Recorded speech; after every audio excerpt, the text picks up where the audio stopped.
한 주간 잘 지내셨습니까? 예. 예수 믿는 사람을 뭐라고 부르죠?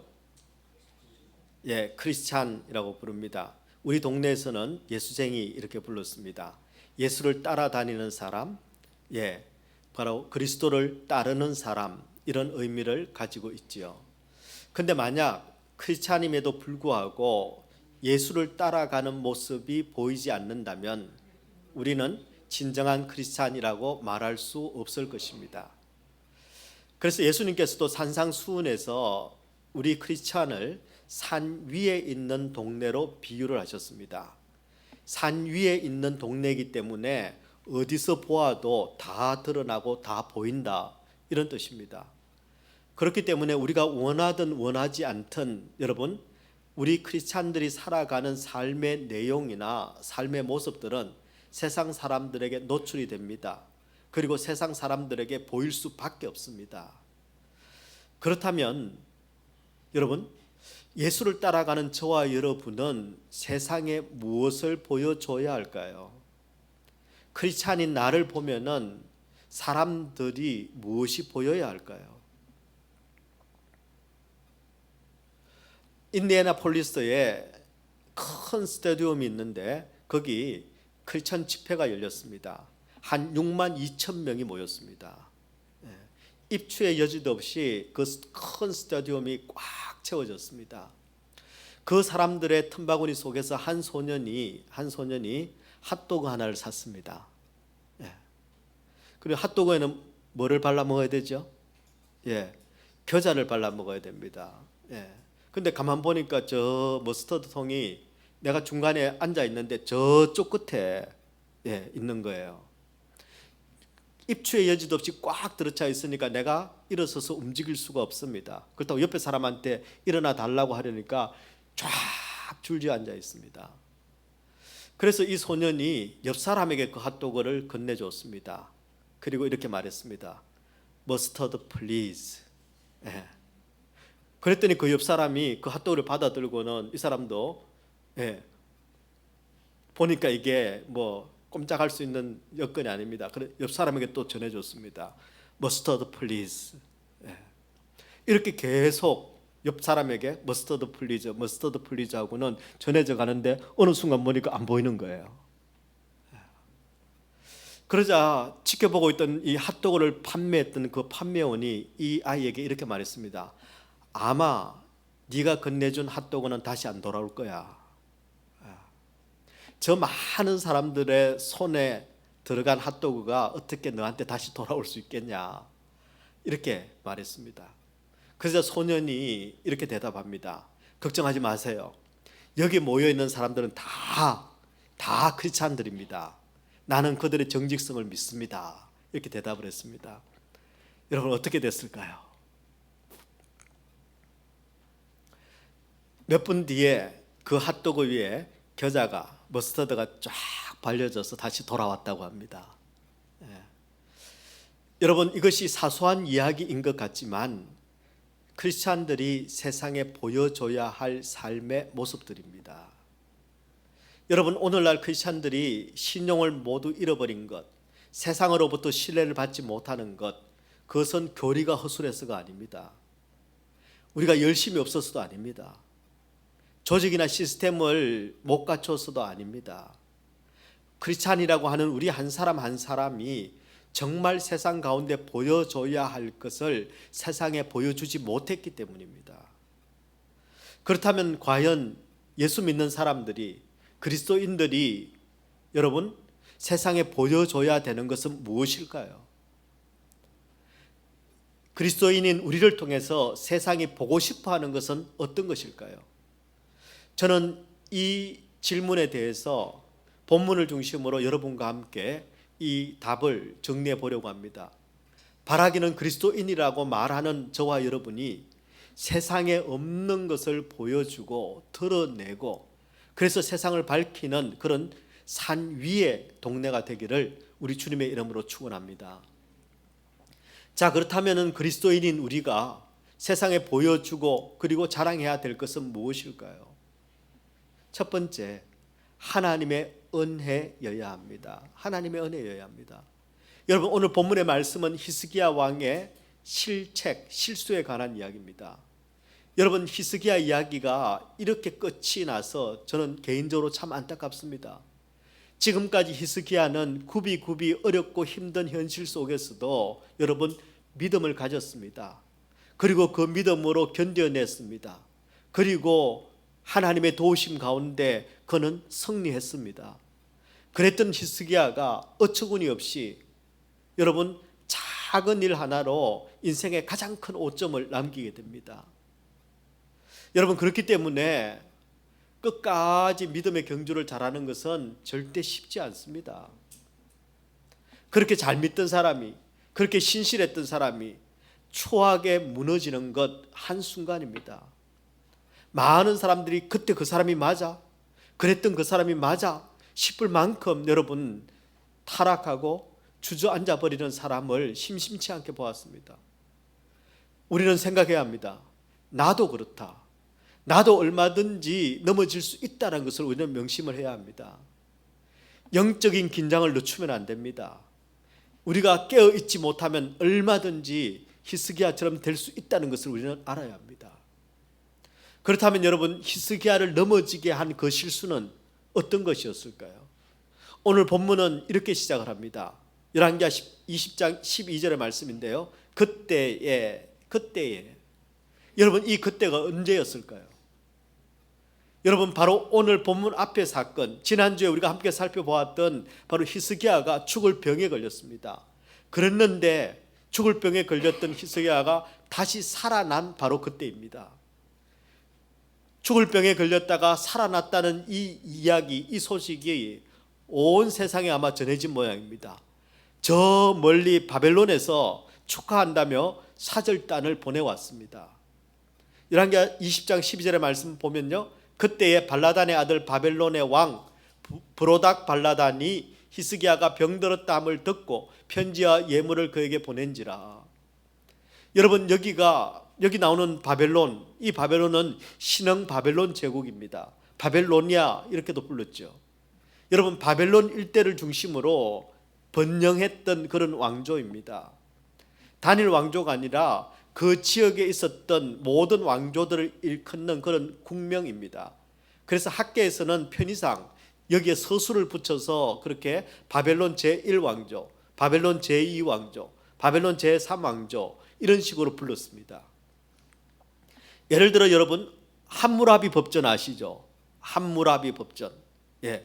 이 함무라비 법전으로 유명한 함무라비 대왕이 바로 고 바벨론 제1왕조였습니다. 그리고 오늘 나오는 본문에 나오는 이 바벨론은 바벨론 제2왕조입니다. 바벨론 제2왕조는 이 왕조가 그렇게 강하지 못했습니다. 태생부터 약해서 얼마 못 가서 밀려난 그런 왕조입니다. 자신들이 강하지 않으니까 이리저리 주변에 있는 나라들과 돈독한 관계를 유지해야 했고 또 도움을 받아야 했습니다. 그래서 남유다에게까지 사절단을 보낸 겁니다. 그래서 히스기야의 환심을 사고 그리고 무슨 일이 있을 때 협력을 좀 얻으려고 그렇게 보낸 것입니다. 이런 상황 속에서 히스기야는 본능적으로 우쭐해졌습니다. 저 멀리 바벨론에서 나를 어떻게 알고 이렇게 나한테 사절단을 보내왔다. 교만해진 것입니다. 그리고는 그 사절단에게 자신이 가지고 있는 모든 것을 자랑하기 시작을 했습니다. 그 말씀이 바로 13절의 말씀입니다. 히스기야가 사자들의 말을 듣고 자기 보물고의 금은과 향품과 보배로운 기름과 그의 군기고와 창고의 모든 것을 다 사자들에게 보였는데 왕궁과 그의 나라 안에 있는 모든 것 중에서 히스기야가 그에게 보이지 아니한 것이 없더라. 여러분, 히스기야가 야, 내가 이런 사람이야 라는 것을 과시라도 하는 것처럼 그렇게 왕궁과 나라 안에 있는 중요한 것, 아주 좋은 것들, 그런 것들은 하나도 빠짐없이 바벨론 사절단에게 다 보여주고 자랑했다는 것입니다. 히스기야가 그들에게 보여주지 않은 것은 하나도 없었습니다. 근데 여러분, 참 놀랍게도 성경 기자는 이 부분을 정확하게 지적하며 우리에게 기록하고 있습니다. 히스기야가 그들에게 보이지 않은 것은 없었다. 이 표현을 여러분 성경의 기자는 두 번이나 반복해서 기록하고 있습니다. 13절의 말씀에 보면 히스기야가 그에게 보이지 아니한 것이 없더라 이렇게 기록합니다. 그리고 15절의 말씀에 보면은 히스기야의 입을 빌려 히스기야가 대답하되 내 궁에 있는 것을 그들이 다 보았나니 나의 창고에서 하나도 보이지 아니한 것이 없나이다 이렇게 기록합니다. 여러분, 왜 성경이 두 번이나 히스기야가 그들에게 보이지 아니한 것이 없었다 이렇게 강조하며 그렇게 기록하고 있을까요? 그것은 바로 히스기야가 그들에게 보여주지 않은 게 있었기 때문입니다.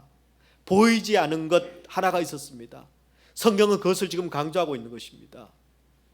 과연 히스기야가 보여주지 않은 딱 하나, 그것이 무엇이었을까요? 그것은 바로 성전이었습니다. 더 정확하게는 성전의 주인 되시는 그 하나님을 히스기야는 보여주지 않았습니다. 자신이 소유한 모든 보물, 모든 외적인 것, 껍데기는 다 보여줬는데 자기 인생의 진짜 보물이신 바로 그 하나님은 자랑하지 않고 하나님은 보여주지 않았다는 것입니다. 누구 때문에 다시 살았는데요? 여러분, 왜 그랬을까요? 왜 히스기야는 바벨론 사절단에게 하나님에 대해서 하나님을 드러내지 못하고 보여주지 못한 것일까요? 여러분, 혹시 이런 이야기 들어보셨습니까? 호의가 계속되면 권리인 줄 안다. 호의가 계속되면 권리인 줄 안다. 여러분, 한국의 부당거래라는 그런 유명한 영화가 있었습니다.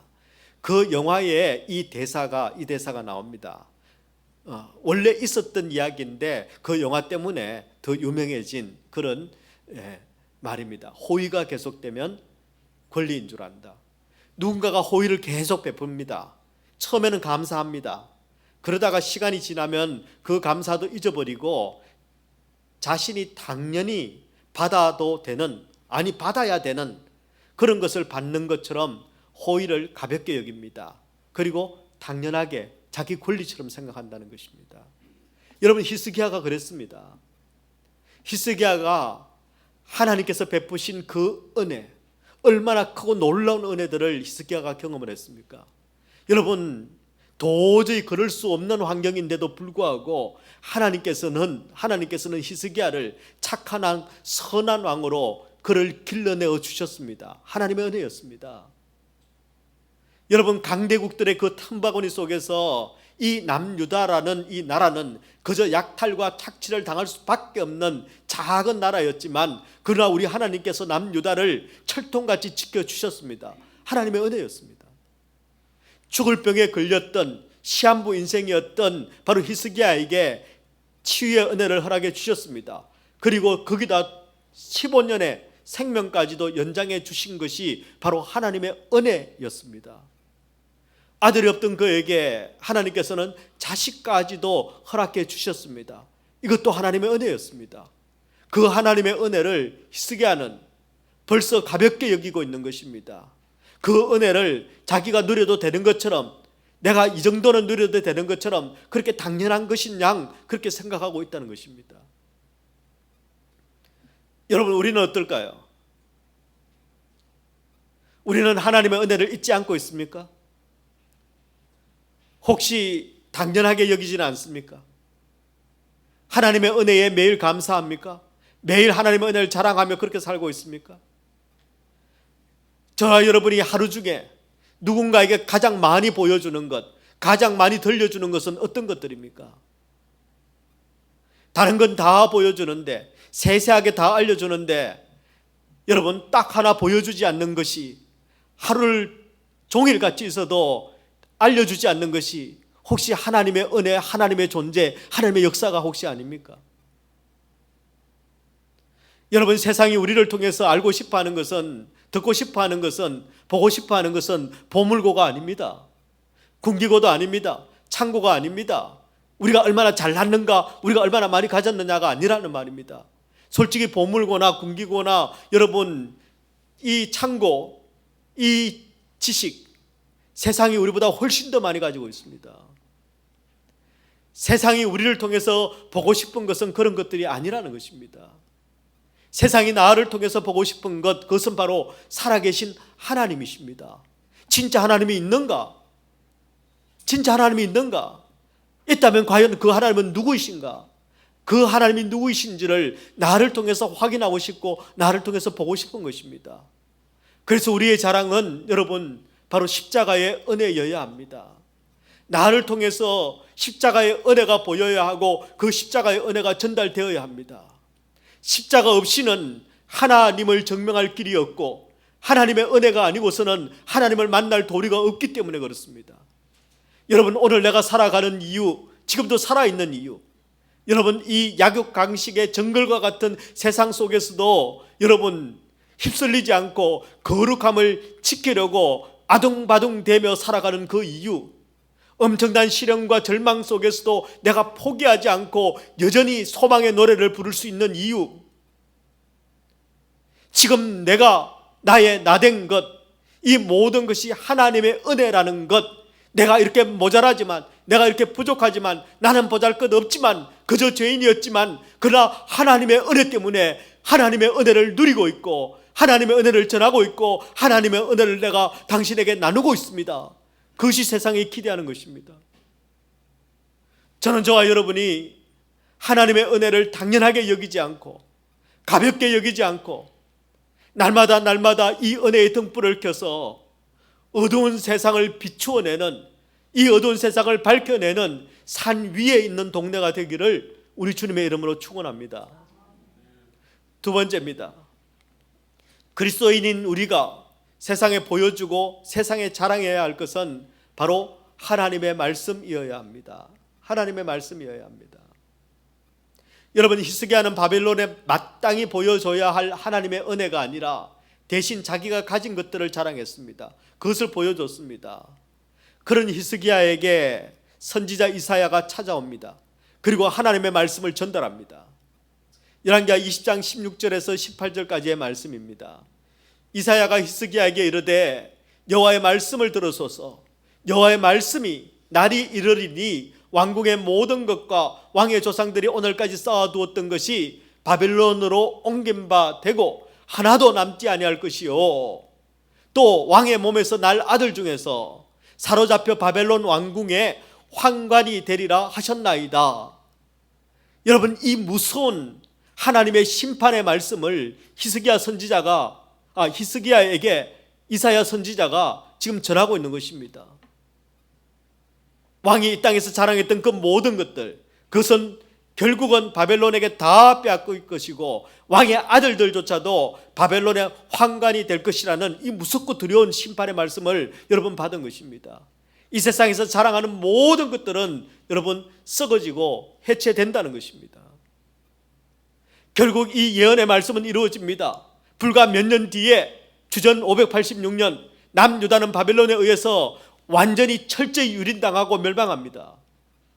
그리고 히스기야의 후손들, 왕의 후손들, 그들이 바벨론으로 끌려가서, 포로로 끌려가서 비참한 신세로 살아가게 됩니다. 여러분, 하나님의 말씀은 1.1획도 틀림이 없습니다. 거짓이 없습니다. 하나님의 말씀은 한 채의 오차도 없이 그대로 이루어집니다. 민수기 23장 19절에 이렇게 말씀합니다. 하나님은 사람이 아니시니 거짓말을 하지 않으시고 인생이 아니시니 후회가 없으시도다. 어찌 그 말씀하신 바를 행하지 않으시며 하신 말씀을 실행하지 않으시랴. 여러분, 매일 새벽마다 지금 에스겔서를 우리가 살펴보고 있습니다. 모든 선지서의 내용이 그렇듯이 여러분, 이 에스겔서에는 계속 심판에 대한 이야기가 계속 전해지고 있습니다. 저나 우리 목사님들이 굉장히 부담스럽습니다. 그리고 이 말씀을 듣는 성도들도 참 부담스러운 그런 말씀입니다. 근데 여러분, 하나님께서 왜 이렇게 부담스러운 말씀을 거듭 한두 선지자도 아니고 여러 선지자들을 통해서 심판의 말씀을 계속 하시는 이유가 뭘까요? 두 가지 이유가 있습니다. 첫 번째, 여러분, 죄악이 가득 찬 이 세상에 대한 경고입니다. 그리고 회개를 촉구하기 위해서입니다. 두 번째는요, 심판을 통해서 하나님의 공의를 드러내고 그리고 궁극적으로는 구원을 이루어 가시기 위해서입니다. 그래서 하나님께서 심판의 말씀을 알려주시는 것입니다. 이 기회를, 회개를 촉구하거나 결국은 구원하시기 위한 하나님의 뜻이 없으시다면 가만히 놔뒀다가 어느 날 그냥 심판하시면 됩니다. 그런데도 그 말씀을 우리에게 주시는 이유는 우리를 회개하게 하시고 우리에게 궁극적인 구원을 이루시기 위해서입니다. 하나님께서 이사야를 통해서 히스기야에게 심판의 말씀을 주신 이유도 마찬가지입니다. 회개하고 돌아오기를 원하셨던 것입니다. 그리고 궁극적으로는 이 히스기야와 유다와 그의 자손들을 구원하시기 위해서였습니다. 그런데 여러분, 놀랍게도 히스기야는 이런 하나님의 뜻을 깨닫지 못합니다. 전혀 다른 대답을 합니다. 여러분, 히스기야는 믿음이 좋았던 왕입니다. 말씀을 사랑했던 왕입니다. 하나님 앞에 기도했던 왕입니다. 그렇게 열심이었던, 그렇게 영적이었던 그 히스기야가 하나님께서 분명한 심판의 말씀을 주셨는데도 그 하나님의 말귀를 알아듣지 못하고 있습니다. 그리고 엉뚱한 대답을 하고 있습니다. 여러분, 분명히 아셔야 합니다. 어제의 믿음이 오늘의 나를 지켜주지 못합니다. 한때 잘 나갔던 것이 오늘의 자랑이 되어서는 안 됩니다. 여러분, 어떤 의미에서는 어제의 자랑, 나 때는 그 말은 부끄러운 이야기입니다. 그때보다 내가 지금 좋아진 게 없다는 것 아닙니까? 어제를 자랑하는 게 아니라 어제보다 오늘이 더 나아진 나를 자랑할 수 있어야 되는 것입니다. 그때는 내가 왜 그렇게 바보 같았을까? 그때는 왜 내가 제대로 못 믿었을까? 그때는 내가 왜 그렇게 엉뚱한 일을 했을까? 어떻게 알 수 있습니까? 그때보다 내가 성장했기 때문에, 그때보다 내가 영적이 되었기 때문에 그때가 후회스러울 수 있는 것이지요. 그런데 만약 그때는 내가 잘 나갔는데 나는 지금 바보입니다. 난 참 바보처럼 살았군요. 그거하고 똑같은 이야기입니다. 저는 저와 여러분이 어제보다 오늘이 더 나은 인생이 되기를 소원합니다. 어제보다 오늘 더 많은 하나님의 은혜를 알아내는, 그 은혜를 누리는, 그리고 그 은혜를 전하는 그런 인생이 되기를 소원합니다.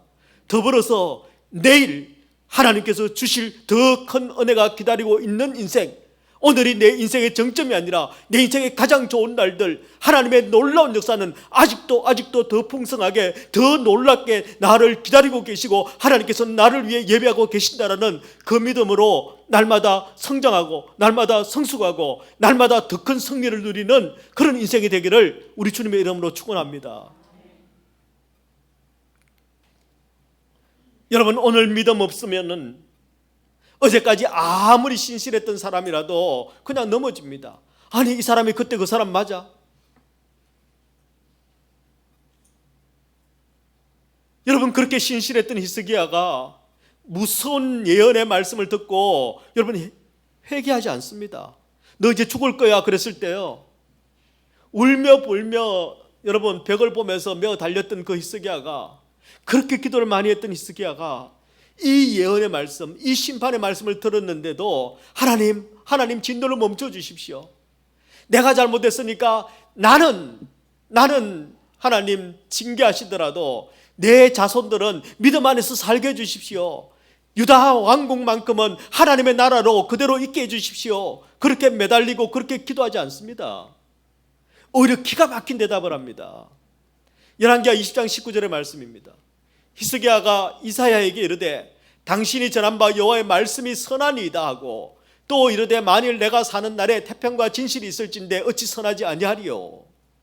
내가 사는 동안에는 태평과 진실이 있으니 괜찮습니다. 나라가 망하고 후손들이 다 망하고 포로로 끌려가서 환관이 될 것이라는데 지금 내 시대는 평안하니, 지금은 괜찮으니 괜찮습니다. 이렇게 지금 대답하고 있는 겁니다. 저는 이 말씀을 정말 많이 연구를 했었습니다. 왜냐하면 여러분, 히스기야가 이런 말을 했을 리가 없는데 신학자들도 많이 고민을 했습니다. 아니, 히스기야가 왜 이러는 거지? 무슨 뜻이 있을 거야? 우리가 생각하는, 어떻게 저렇게 바보 같은 말을 할 수 있어? 저 말에는 무슨 다른 의미가 있을 거야? 다른 뜻이 있을 거야? 하고는 좋게 해석해 주려고 많은 신학자들이 노력을 했습니다. 그러나 결론적으로 여러분, 히스기야는 저렇게 그대로 말을 했고, 그리고 히스기야는 지금 영적으로 어두워져 있는 것입니다. 아무리 똑똑한 사람도요, 아무리 많이 배운 사람도요, 한때 잘 나갔던 사람도요, 영이 어두워지면 못할 일이 없습니다. 못 지을 죄가 없습니다. 여러분, 이런 망발이 어디 있습니까? 나라가 어찌되든 후손이 어찌되든 다음 세대까지 내가 걱정할 건 뭐였냐? 나는 살아남아야지. 지금 이런 말을 하고 있는 겁니다. 영이 어두워진 것입니다. 영이 어두워지면요,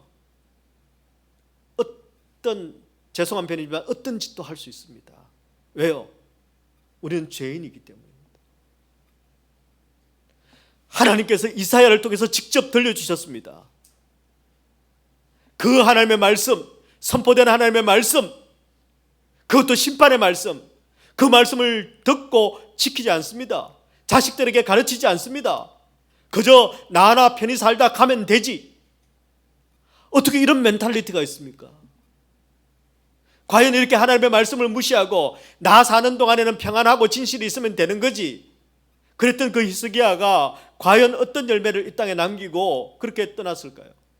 정말 그 인생 가운데 진실과 태평이 가득했을까요? 평안한 삶이었을까요? 그러지 못했습니다. 여러분, 나도 말씀대로 살지 않고 다음 세대도 말씀을 전하지 않고 가르치지 않은 그 히스기야, 잠깐 정신이 나간 모양이지, 그렇게 생각하기에는 그 결과는 너무나도 비참했습니다. 여러분, 말씀으로 양육받지 못한 늦게 얻은 아들, 죽을 뻔하다가 살아났을 때 그때 바로 얻은 아들, 그 므낫세가 여러분 왕이 되었을 때 남유다의 아합이라고 불릴 만큼 정말 악하고 패역한 왕이었습니다.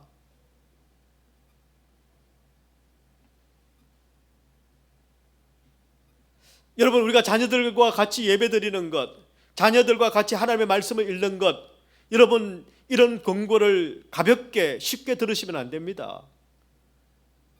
자녀들과 함께 말씀을 읽었을 때 그 한 구절의 말씀이 이들의 평생 저들을 지켜줄 수 있는 살아있는 하나님의 말씀이 될 수 있습니다.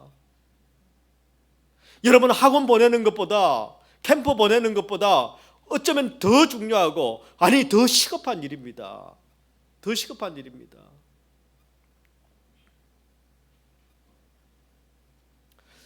어제 저녁에도 우리 중고등부 아이들이 찬양 집회를 다녀왔습니다. 함께 하나님을 찬양하고 그리고 말씀을 나누고 간증하고 기도하고 하는 그런 집회가 여러분 더 소울스몰에서 있었습니다.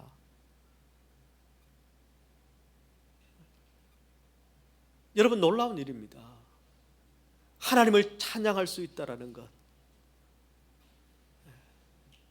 그 시간이 아까운 게 아니라 하나님을 찬양하고 하나님 앞에 기도하고 내 인생의 갈 길을 하나님 앞에 여러분 의뢰할 수 있는 것, 그것은요, 저들이 기울일 수 있는 모든 시간과 모든 노력을 들이고 얻을 수 있는 가장 귀하고 가장 복된 것입니다.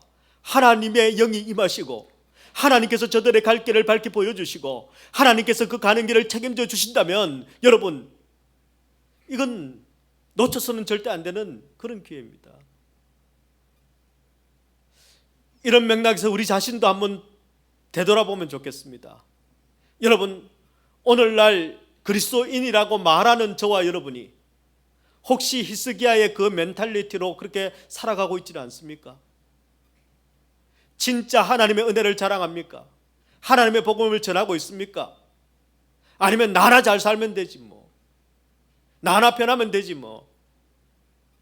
만약 우리가 하나님의 은혜도 있고 예수 그리스도께서 왜 이 땅에 오셨는지, 왜 그 예수님께서 십자가에 달려 돌아가셨는지, 부활하신 주님께서 우리에게 명령하신, 우리에게 부탁하신 그 사명이 무엇인지, 그리고 예수를 따라가는 우리가 이 땅에서 무엇을 전해야 하는지, 무엇을 나눠야 하는지, 무엇을 자랑해야 하는지, 어떻게 내가 살아야 하는지, 그런 것에는 아무 관심이 없고 그저 지금 내 편한 것, 그저 내가 지금 좋은 것, 그저 내 만족만 구하며 그렇게 살아가고 있다면, 내 자녀에 대해서, 내 다음 세대에 대해서 아무런 염려도 아무런 책임도 없이 그렇게 살아가고 있다면 우리도 히스기야와 다를 바가 없습니다.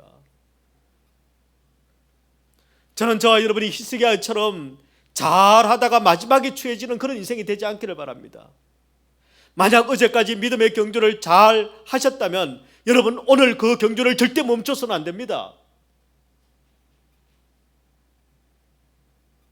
아깝잖아요. 이제까지 믿음의 경주를 잘 달리지 못했다면 나는 아까울 것 없다 그러시면 안 됩니다. 얼마 남지 않았습니다. 돌아설 기회를 주신 하나님의 그 은혜에, 그 부르심에 여러분 감사하셔야 합니다. 그리고 하나님의 말씀에 순종하는 삶을 사셔야 합니다. 예수 따라가며 복음 순종하는 그런 우리 얼바인 사랑의 교회 성도들이 되시기를 주님의 이름으로 축원합니다. 목회자에게 상담을 요청하는 많은 성도들이 많이 하는 질문이 있습니다. 아마 넘버 원일 것 같습니다. 뭘까요? 여러분 어떨 때 목회자들에게 상담을 하십니까? 여러 목사님들의 공통된 의견입니다. 목사님, 왜 나에게 이런 일이 생겼을까요? 왜 나에게 이런 일이 생겼을까요? 어떤 목사님이 그러시더라고요. 네가 너를 모르는데 내가 너를 어떻게 알겠냐.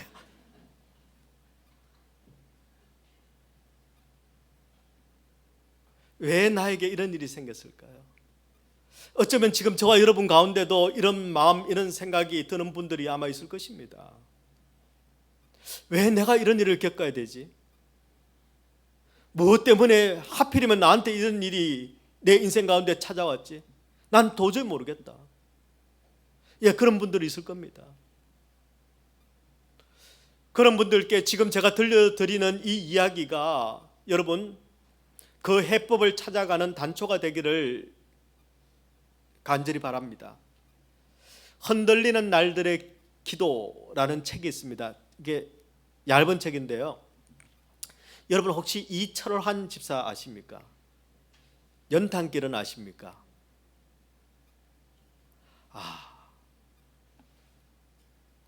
연탄길이라는 아주 이렇게 이철환 집사님이 쓴 이 이웃에 관한 그런 참 소박하고 아름다운 그런 그 에세이인데 책이 있습니다.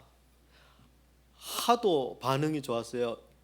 여러분 자극적인 내용은 하나도 없습니다. 그냥 우리 삶의 이야기들인데 연탄길 1이 나왔고 2가 나왔고 3까지 나왔습니다. 이건 읽어주셔야 되는데 하긴 뭐 성경 통독하시느라 여러분이 뭐 새벽기도 나오느라 이거 그래도 이건 얇은 책이고 금방 읽을 수 있는 책이니까 성경 읽다가 잠깐 쉬었다 읽어야지 할 때 그때 읽으면 딱 좋은 책 연탄길 여러분 기억하시기를 바랍니다. 그 이철환 씨의 흔들리는 날들의 기도에 보면은 오래전 한 마을에서 실제로 있었던 그런 이야기 하나가 딱 실려 있습니다.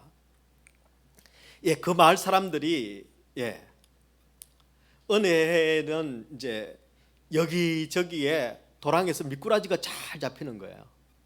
그래서 이 도랑을 뒤져서 추어탕을 끓여 먹기 시작을 했습니다. 역시 기력 회복하는 데는 추어탕만한 게 없지 그러면서 여러분 새끼손가락만한 그런 미꾸라지까지도 모조리 잡아들여 가지고 마을 회관에 전부 모입니다. 밤낮으로 추어탕 잔치를 벌였습니다. 그 다음에 여름이 되었습니다. 모기떼가 이 마을에 창궐을 했습니다. 그래서 마을 사람들 모두가 너나 할 것 없이 모두가 밤이면 밤마다 여러분 밤잠을 설쳤습니다. 왜요? 모기와의 전쟁 때문이었습니다. 뇌염 모기에 물려서 병원에 입원하는 그런 마을 주민까지도 생겼습니다. 여러분 미꾸라지가 가장 좋아하는 먹이가 뭔지 아십니까? 장구벌레입니다. 장구벌레. 장구벌레는 아십니까? 장구벌레는 모기의 애벌레입니다. 모기의 애벌레가 장구벌레인데 미꾸라지가 제일 좋아하는 음식이 바로 이 장구벌레입니다. 마을 사람들이 그것을 뒤늦게 알았습니다. 모기 한 마리가 보통 물에다가 100개에서 700개 알을 낳습니다.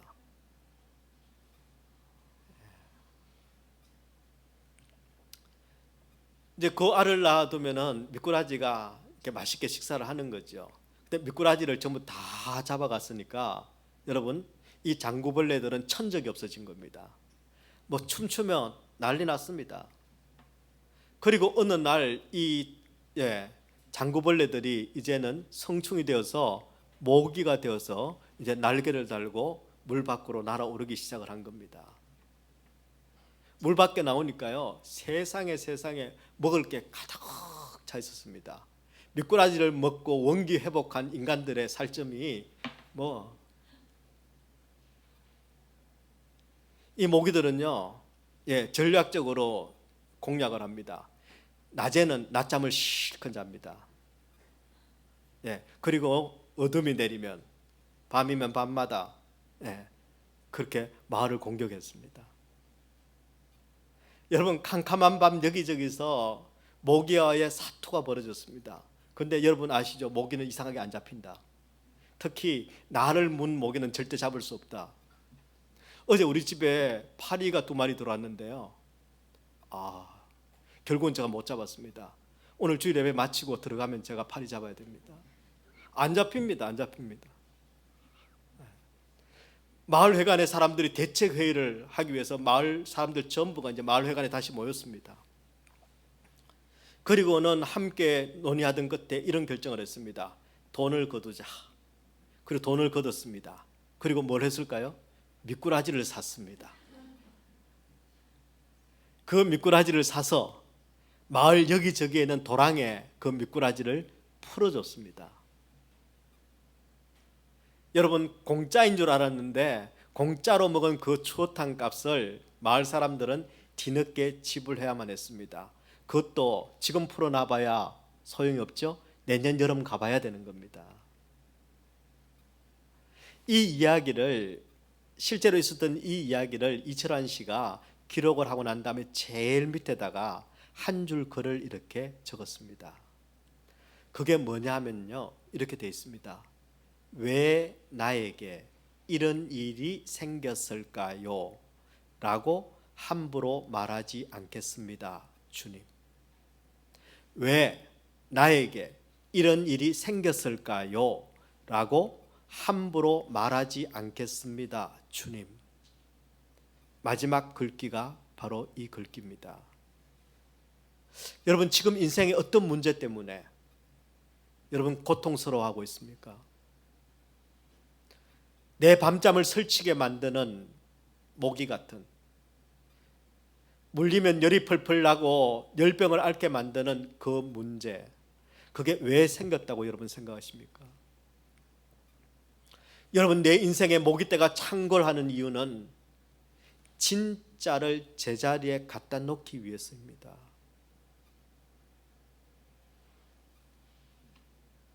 여러분, 히스기야가 넘어진 이유, 오늘 우리가 실수하는 이유, 다 진짜를 우리의 중심에서 걷어냈기 때문입니다.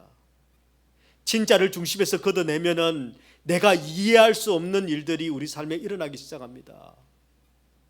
이 땅을 살아가는 동안 여러분, 내 중심에서, 내 삶에서 내가 뭘 걷어내야 되는지, 뭘 남겨둬야 되는지, 뭘 킵해야 되는지, 여러분 이걸 분별할 수 있기를 축원합니다. 여러분, 인생을 성공하는 것은 그렇게 많이 알아서 성공하는 거 아닙니다. 많이 가져서 성공하는 것도 아닙니다. 진짜 내가 킵해야 될 것과 버려야 될 것, 쓰레기와 보물을 내가 분별할 수 있는 그 분별력만 있으면 인생은 승리할 수 있습니다. 여러분, 내 인생에서 지금 걷어내야 될 것이 무엇입니까? 지금 내 인생에서 남겨놓아야 될 것이 무엇입니까? 어떤 희생을 치르더라도 내가 꼭 이것만은 지켜야 될 내 인생의 진짜 보물은 여러분 어떤 것입니까? 저와 여러분이 잘 분별하기를 원합니다. 더 나아가서는 이 땅을 내가 살아가는 동안 내가 진짜 자랑해야 될 것, 내가 진짜 보여줘야 될 것, 그리고 내가 진짜 해야 될 것, 그것이 무엇입니까? 하나님께서 그 주신 은혜, 하나님께서 나를 부르신 그 소명, 하나님께서 내 갈 길을 밝게 보여주시고 인도하시는 그 사명, 그것을 절대 잊어서는 안 됩니다.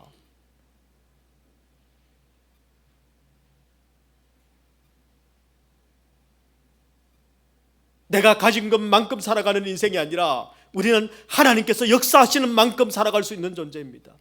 나는 작고 나는 미약하고 나는 보잘것없고 나는 여전히 죄인이지만 그러나 하나님께서 내 마음에 보물로 계시고 하나님께서 내 안에서 역사하시고 그 하나님께서 나를 인도하시는 그 길을 따라 내가 예수 따라 그 길을 걸어갈 때 우리는 결국 승리합니다. 나는 연약하지만 나를 부르신 하나님은 완전하신 분이시기 때문입니다. 그분의 생각도 완전하시고 그분의 계획도 완전하시고 내가 그 길을 따라가기만 하면은 바로 완전히 나를 이루시는 승리하게 하시는 그 하나님을 우리는 경험할 수 있을 것입니다. 여러분, 우리는 지금까지도 이 하나님의 은혜로 살아온 사람들입니다. 하나님의 은혜가 아니었다면 우리는 이 자리에 있을 수 없습니다. 내가 받은 그 은혜들을 여러분 잊어버리면 안 됩니다. 가볍게 여기면 안 됩니다. 그 은혜를 내 마음에 꼭 간직해야 합니다. 그것만큼은 내가 내어주면 안 됩니다. 내 생명이 끝나는 그날까지 내가 자랑할 것이 있다면 바로 이런 못난 나를 사랑하시고 나를 위하여 이 땅에 내려오시고 나를 위하여 생명을 내어주신 그 하나님의 은혜가 나에게 있다라는 그 은혜가 내 자랑이 되어야 합니다. 그리고 나를 위해 죽으신 그 주님의 부탁이라면 그분의 말씀이라면 내가 그분의 말씀 앞에 무조건 순종하며 내가 살아가겠다라는 바로 이 결단이 바로 그리스도인들의 삶의 방향인 것입니다. 내가 생각하니까가 아니라 하나님이 말씀하시니까 하나님이 나를 인도하시니까 바로 그 하나님의 말씀 가운데 그 하나님의 은혜 가운데 그 하나님의 역사 가운데 그 하나님의 인도하심 가운데 날마다 예수 따라가며 복음 순종하며 우리가 주님을 찬양하며 그렇게 참된 그리스도인으로 승리하는 저와 여러분이 되시기를 우리 주님의 이름으로 축원합니다.